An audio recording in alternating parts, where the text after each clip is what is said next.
नमस्ते दोस्तों, इस कहानी को अच्छे समझने के लिए पिछला भाग ज़रूर देखें। चलिए कहानी शुरू करते हैं। अगले दिन अंश के घर सभी लोग ब्रेकफास्ट के लिए डाइनिंग एरिया में आ गए थे। निहारिका ने कहा, तनु बेटा, आज तुम्हारी पहली रसोई की रस्म है, तो आज सबके लिए लंच तुम बनाओगी, ठीक है? तनु ने धीरे से अपना सर हिला दिया। ब्रेकफास्ट करने के बाद सभी लोग अपने अपने कमरे में आ गए। अंश और तनु भी अपने कमरे में थे। तनु कमरे में यहाँ से वहाँ घूम रही थी और काफ़ी परेशान लग रही थी। वही अंश बेड पर बैठा हुआ था। तनु ने अपने नाखून चबाते हुए कहा, अब मैं क्या करूँगी? अंश ने उससे पूछा, क्या हुआ जान, इतनी परेशान क्यों लग रही हो?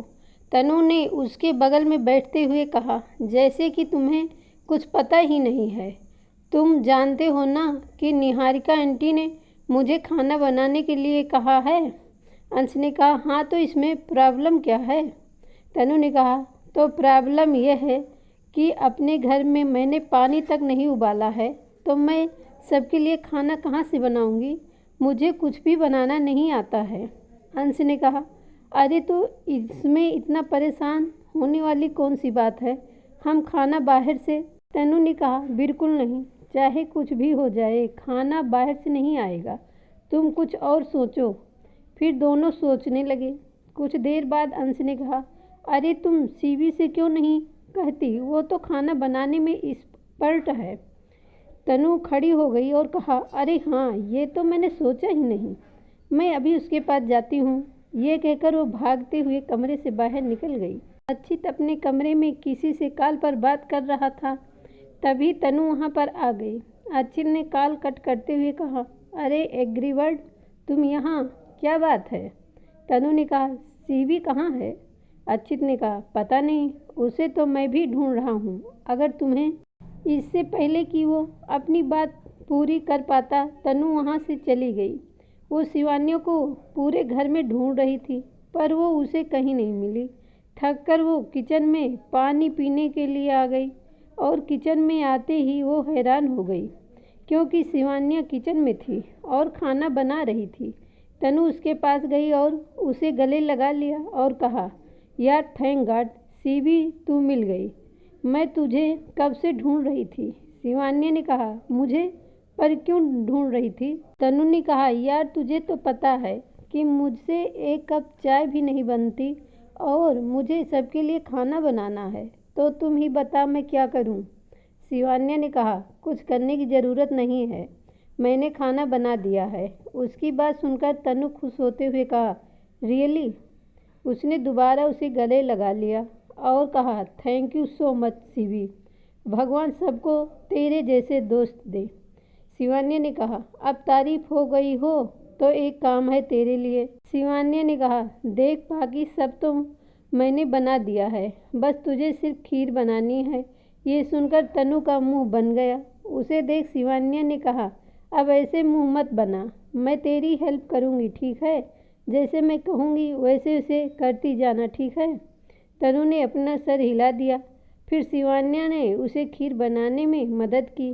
कुछ वक्त बाद सब लोग डाइनिंग एरिया में बैठे हुए थे। शिवान्या और तनु ने सबको खाना सर्व किया। शिवान्या की फैमिली अभी यहीं पर थी। प्रेरणा ने खाने का एक निवाला खाने के बाद कहा, अरे वाह तनु बेटा, खाना तो बहुत अच्छा बनाया है।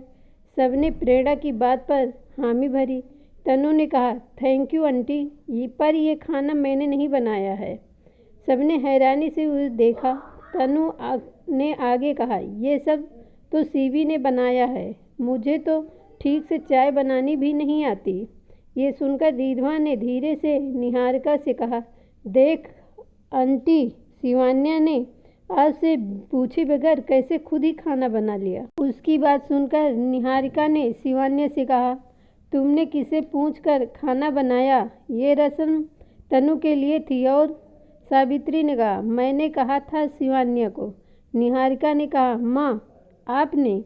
सावित्री ने कहा, हाँ, इसने मुझे बताया कि तनु को खाना बनाने नहीं आता, तो मैंने ही इससे कहा था कि वही खाना बना ले। निहारिका ने कहा, पर माँ रस्म के हिसाब से सावित्री ने कहा, मैंने शिवान्या से कहा था कि बाकी सब वो बना ले, पर तनु के हाथों खीर बनवा ले, जिससे रस्म पूरी हो जाएगी। फिर उसने तनु की तरफ देखते हुए कहा, बेटा तुमने खीर बनाई है ना? तनु ने कहा, जी दादी। फिर सब वापस खाना खाने लगे। फिर सबने खीर खाई। तनु ने अपनी फिंगर क्रॉस कर ली। फिर खाने के बाद सब एक दूसरे को देखने लगे। ये देख तनु ने कहा, क्या हुआ, अच्छी नहीं बनी है क्या? अशोक ने कहा, बेटा ये खीर दरअसल बहुत अच्छी बनी है। उनकी बात सुनकर सबने अपना सर हिला दिया। तनु ने खुश होते हुए शिवान्या को साइड हक किया।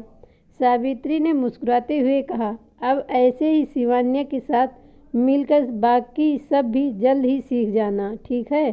तनु ने कहा, जी दादी। फिर सबने तनु को नेक दिए। तनु बहुत ज़्यादा खुश थी। शाम के वक्त अचित अपने कमरे में कॉफ़ी पीते हुए किसी से कॉल पर बात कर रहा था। वो कमरे की विंडो के पास आया और उसने देखा कि शिवान्या बाहर गार्डन में अकेली वॉक कर रही थी। अचित ने कॉल पर कहा, मिस्टर मेहता, मैं आपको बाद में कॉल करता हूँ, अभी मुझे कुछ काम है। अचित ने कॉल कट की, कॉफ़ी का कप टेबल पर रखा और नीचे आ गया। वो गार्डन में शिवान्या के पास आया और उसके बगल में चलते हुए कहा, काफ़ी अच्छा मौसम है ना? शिवान्या ने कहा, हाँ वो तो है, वैसे तुम यहाँ क्या कर रहे हो? अचित ने कहा, कुछ नहीं, बस तुम्हें यहाँ अकेले वॉक करते देखा तो आ गया। शिवान्या ने अपना सर हिला दिया। फिर दोनों साथ में बातें करते हुए वॉक करने लगे। तो दोस्तों, आज का भाग यहीं ख़त्म होता है। अगला भाग सुनने के लिए प्लीज़ हमारे चैनल को सब्सक्राइब करें और कमेंट में ज़रूर बताएं कहानी कैसी लगी। धन्यवाद।